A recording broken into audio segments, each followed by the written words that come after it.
Mga balitang pambansa, nagbago raw ang political landscape sa bansa.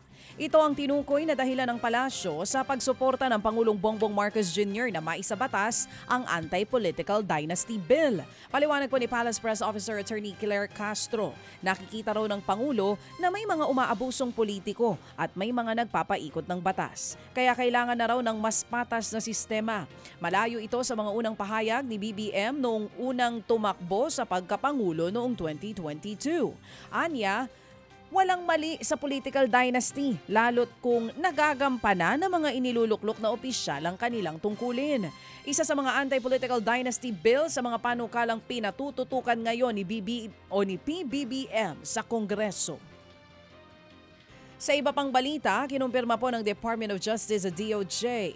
Napasok na sa Witness Protection Program ang magkapatid na sina Julie at Ella Kim Patidongan.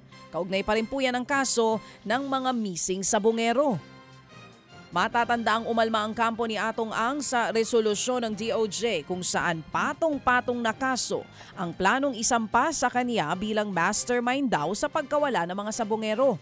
Giit nila hindi factual ang resolusyon na ibinase lamang sa mga testimonya ng magkakapatid na Patidongan. Maghahain daw sila ng motion for reconsideration sa DOJ. Nagpasalamat naman po ang kampo ng aktres na si Gretchen Barreto na hindi siya kasama sa mga pinakakasuhan ng DOJ. Iginiit nilang walang katotohanan ang mga alegasyon laban sa aktres. Naniniwala po ang Independent Commission for Infrastructure o ICI na posible pang abuti ng 2 taon ang kanilang trabaho. Taliwas po yan sa naunang pahayag ni Ombudsman Boying Remulla na baka 1 o hanggang 2 buwan na lamang daw ang natitirang buhay ng ICI bago ito tuluyang buwagin. Ayon kay ICI Chair Andy Reyes, tuloy lamang ang kanilang trabaho hanggat hindi sila binubuwag. Ito ang unang beses na nagbigay ng sariling palugit ang ICI sa kanilang trabaho kahit pwede naman talaga silang buwagin ng Pangulo kahit kailan sa ilalim po yan ng Executive Order 94 na bumuo rin sa ICI.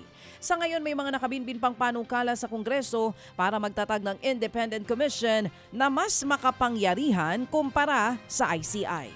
Mga kapatid, brothers and sisters, saan ka pa? Dito na tayo sa totoo.